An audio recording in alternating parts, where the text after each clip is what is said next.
Bapak dan Ibu, mudah-mudahan doa kita dijabah, dikabulkan Allah Subhanahu wa taala. Amin. Kita lanjutkan sekarang surat Al-Waqiah ayat 13 insyaallah sampai ayat 26. Mari sama-sama kita qiraah dan kita baca Ibu. A'udzu billahi minasy syaithanir rajim.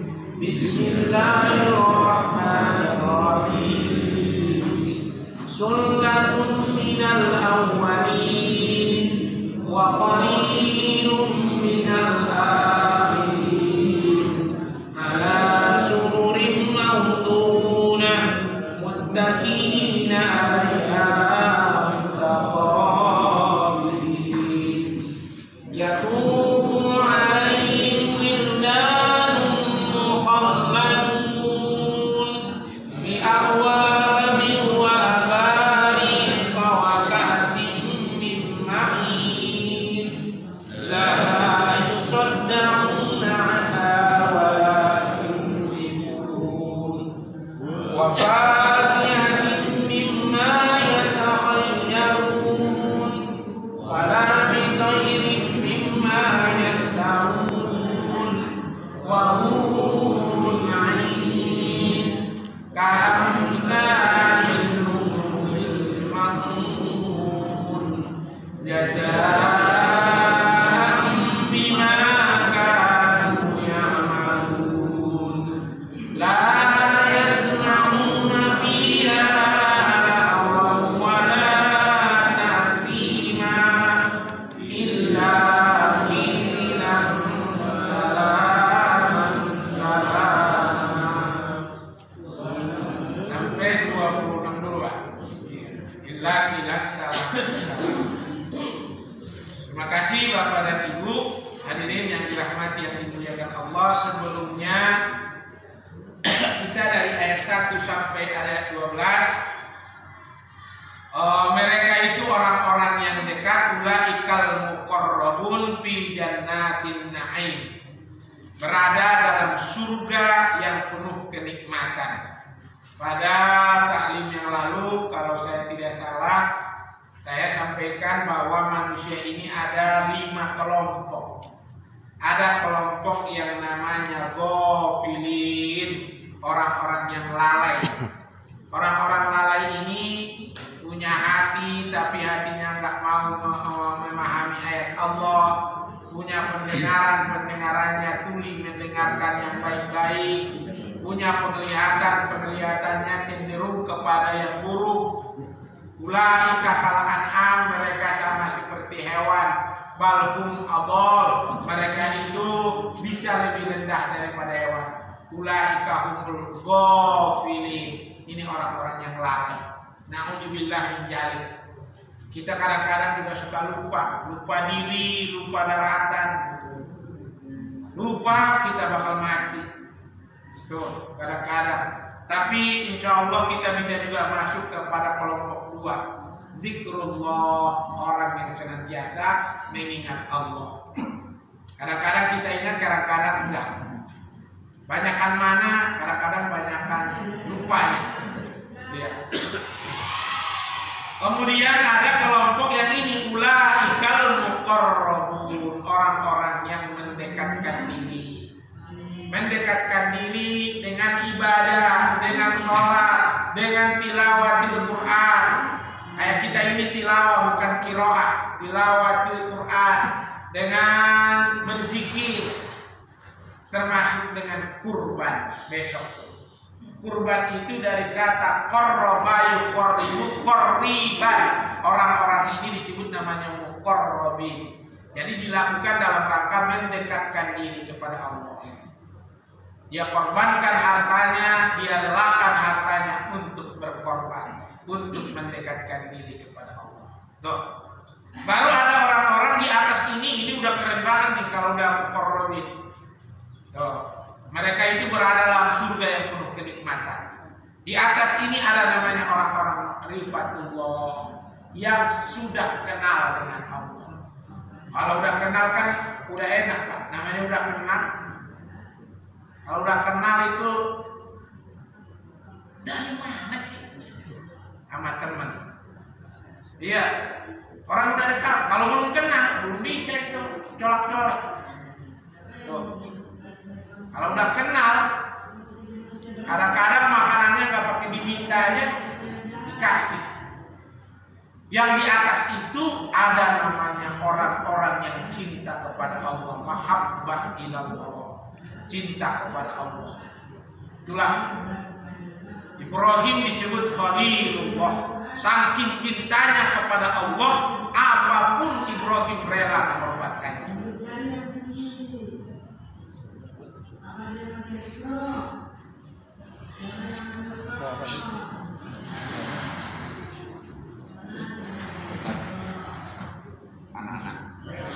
Oh iya, kirain ada yang mau disampaikan.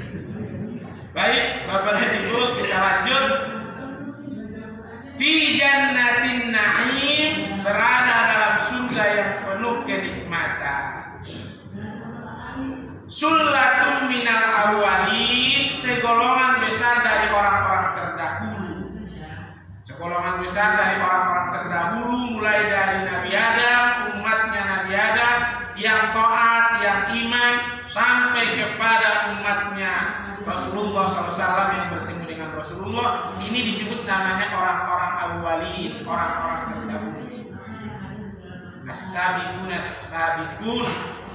Wa qalilun minal akhirin, segolongan lagi dari orang-orang yang kemudian, kayak kita-kita ini.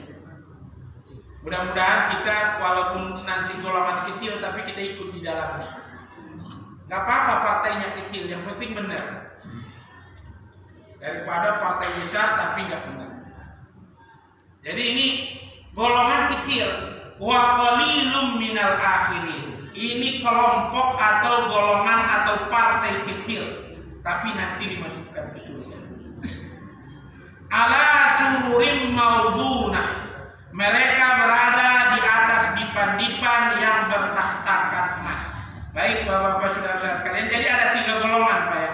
Golongan pertama adalah golongan yang terdahulu, sullatun minal awwalin. Golongan kedua adalah golongan orang-orang yang kemudian. Karena di dunia ini sekarang penduduk bumi katanya hampir 7 miliar kan. Yang muslim itu kan nggak nyampe separuhnya. Yang muslim itu yang mau ibadah tambah kecil lagi. Yang istiqomah ibadahnya nambah kecil lagi. Maka dikatakan golongan kecil. Karena memang nggak banyak. Tapi kita berdoa, kita berikhtiar, kita berusaha agar kita masuk kelompok ini. Pertama, berdoa dan saling mendoakan. Saling mendoakan. Orang-orang mukmin itu selalu saling mendoakan. Yang kedua, berikhtiar, berusaha. Berusaha berikhtiar ini bisa sendiri-sendiri, bisa berjamaah, bareng-bareng. Ada momennya sendiri-sendiri, ada waktunya memang harus bersama-sama. Sama-sama. Kurangnya kesalahan-kesalahannya saling melengkapi. Jangan saling mengejek, tapi saling mengajak. Kalau bisa kita ajak, tapi kalau kira-kira kalau diajak malah bikin ngejek, mendingan gak usah. Kalau bisa kita bina, tapi kalau kita bina justru menghina, lebih bagus kita hindari. Kenapa? Karena kadang-kadang kalau Rasul kan diejek tetap baik, dihina tetap baik. Kalau kita, hati kita nggak sehebat Rasul, takutnya dia menghina malah kita gampang, karena mereka gampang. Nah, jadi lebih baik dihindari daripada memunculkan hal yang lebih buruk. Tapi di dunia ini, di zaman sekarang ini, memang ini kelompoknya semakin sedikit, semakin kecil. Orang-orang ini nanti yang ditempatkan dalam surganya Allah fi jannatin na'im, penuh kenikmatan. Bagaimana nikmatnya? Allah berikan deskripsi, Allah berikan gambaran. Ala surim maudunah. Mereka berada di atas dipan-dipan yang bertahtakan balai-balainya. Balainya itu ada bantal-bantalnya, itu balainya itu terbuat dari emas dan permata. Iya. Indah luar biasa, megah luar biasa. Kita kadang-kadang nggak usah begitu indah balainya, yang penting pemandangannya indah, sejuk, itu udah enak. Kadang-kadang kita pergi ke kampung-kampung, ininya dari bambu, tapi pemandangannya indah, hijau, airnya jernih, itu udah enak banget. Apalagi udah pemandangannya indah, tempatnya bagus, sejuknya luar biasa, tidak bikin dingin, tidak bikin gerah, makanannya enak tuh surga. Nah ini tadi kalau kita pergi ke kampung, itu di danau-danau itu duduk pakai ini, kadang-kadang cuma singkong rebus doang.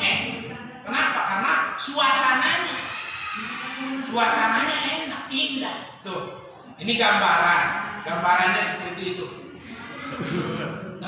Suasananya bisa tidur nggak kalau beda? Bisa. Bisa ya. Asal pingin aja. Apa yang dipinginin di surga itu dikabulkan Allah. Iya. Apa yang dipinginin. Jadi inti dari surga itu Pak, inti surga itu sebenarnya susah karena memang gambarannya cuma yang dikasih Allah. Itu yang bisa kita bilang karena kayak udah pernah ke sono aja nanti gitu. Enggak, yang bisa kita bilang adalah yang diinformasikan Allah dan Rasulnya. Selebihnya adalah kita sendiri yang olah dalam hati jiwa kita. Kalau enggak nanti malah bikin jadi hinaan itu surga. Kalau kita omongin kita ini nanti malah bukan malah menjadi sesuatu yang indah, malah jadi cemoohan. Kita hanya bisa yakin dengan apa yang diinformasikan Allah dan Rasulnya. Jangan ditanya-tanya. Nanti kalau ditanya-tanya tentang surga itu, yang jawab pun bingung dan yang lainnya lama-lama dicemooh. Nanti sampai bidadari, cantiknya kayak apa? Boleh dipegang-pegang kan kacau.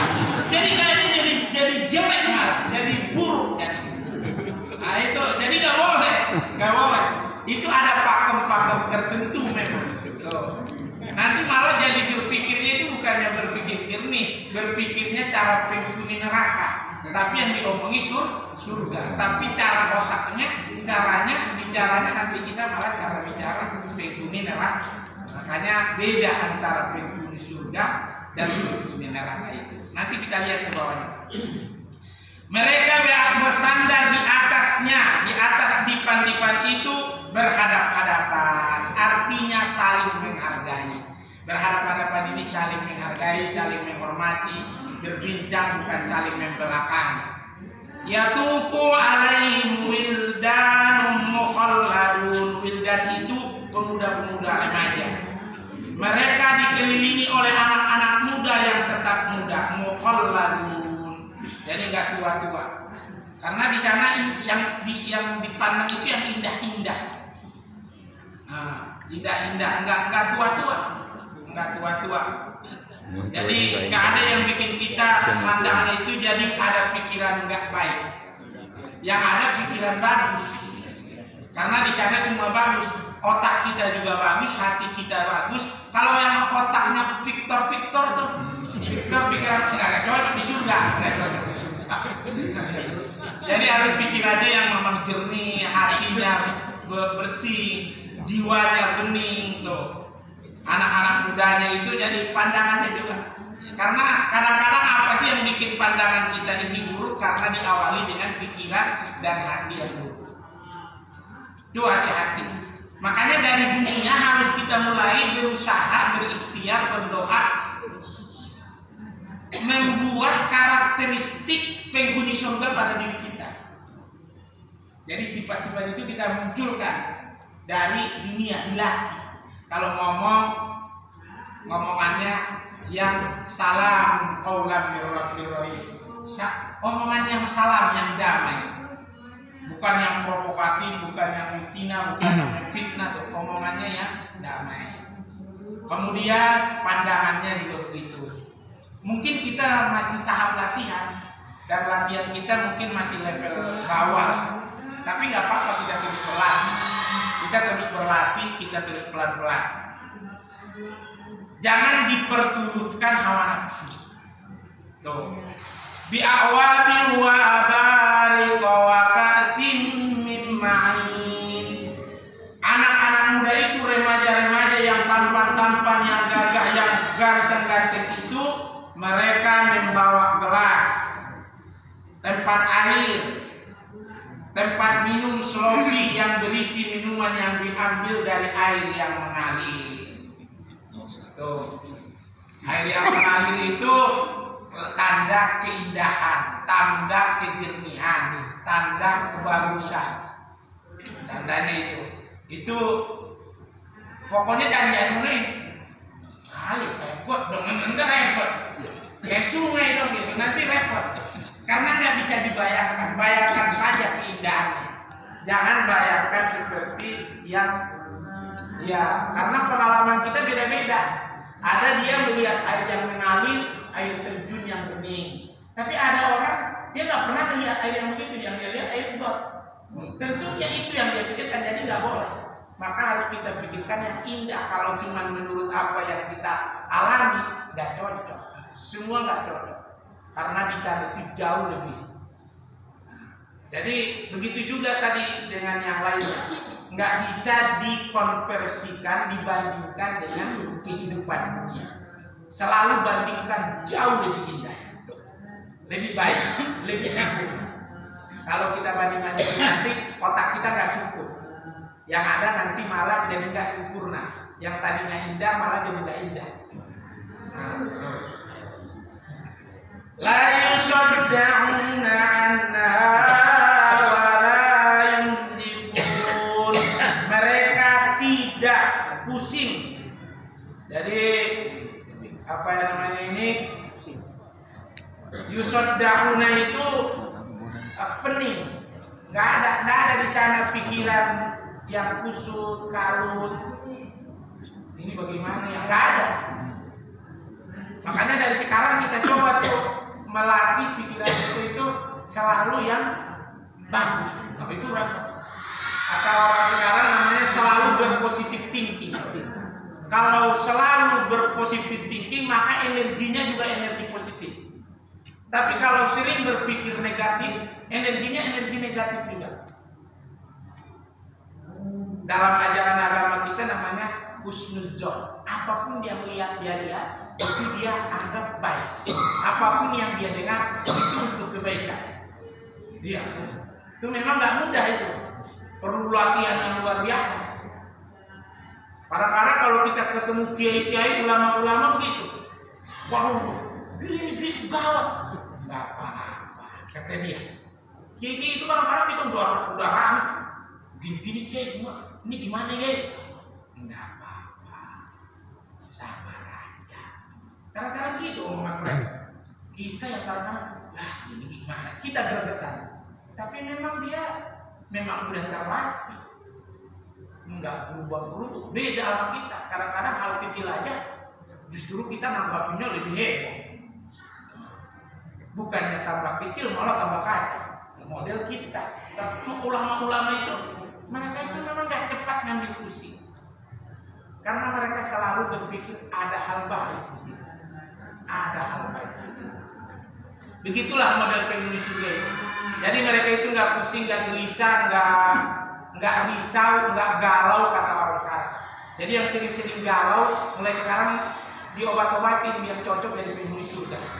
Karena kalau galau-galau terus sampai meninggal, galau terus nggak cocok jadi penghuni surga. Nanti dibawa-bawa galaunya ke surga, yang lain kena. Baik.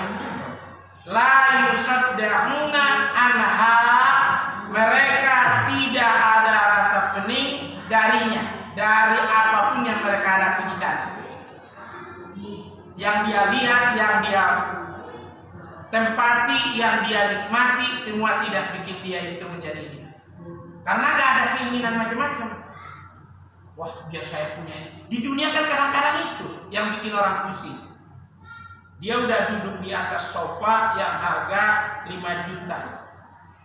Dia lagi buka brosur, ada sofa harga 10 juta. Jadi pusing dia duduk sini. Ini harusnya mungkin bukan yang begini. Jadi lupa bersyukur. Akhirnya dia itu tidak nyaman lagi yang tadinya itu. Padahal di tempat lain ada orang yang punya sofa sama sekali. Jadi itu di sana udah nggak ada pikiran-pikiran seperti itu. Makanya dari dunia juga kita mulai banyak bersyukur. Saya sudah sampaikan taklim kemarin subuh di Al-Hidayah. Perintah Allah yang paling utama itu syukur. Yang lain-lain masih bisa. Larangan Allah yang paling besar adalah jangan sampai kufur. Ada orang mencuri, hukumannya apa? Kalau yang dia curi itu memang sudah sampai pada harus dipotong tangannya, potong tangannya. Selesai. Ada orang berjudi, ada orang ini dicambuk. Bahkan yang berzina dirajam mati. Selesai. Tapi kalau udah kufur sama nikmat, inna ajabi, itu ajab sangat besar. Maka dalam hidup ini memang kita harus terus menerus berusaha bersyukur. Kita ini udah luar biasa. Kita ini Bapak Ibu, kita ini udah luar biasa nikmat Allah bagi kita. Apa nikmat Allah yang luar biasa, Pak? Sama kita ini, duit nggak seberapa, rumah kecil, kita ini bisa ibadah, kita bisa sholat, ini udah luar biasa. Ada kita ini yang mau ditukar, nggak usah Bapak udah nggak usah sholat lagi sampai mati. Nih dikasih 10 miliar, mau? Nggak mau. Bapak nggak usah sholat lagi sampai mati mulai dari sekarang. Kira-kira berapa tahun lagi sih umur Bapak? Mungkin ada 20 tahun lagi. Nih tiap bulan saya kasih kamu itu berapa miliar pun, tapi jangan sholat. Saya yakin orang beriman nggak bakal mau.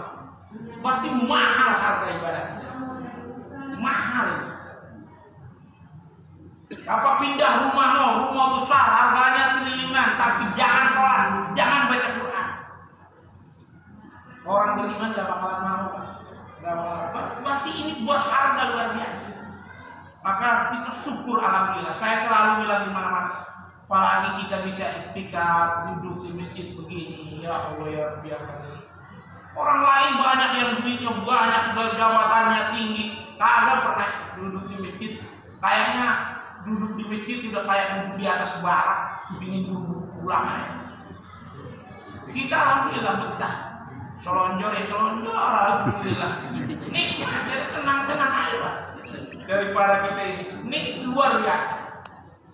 Maka ini mereka tidak ada di sana rasa pusing-pusing. Jangan terlalu dipusingkan dunia ini.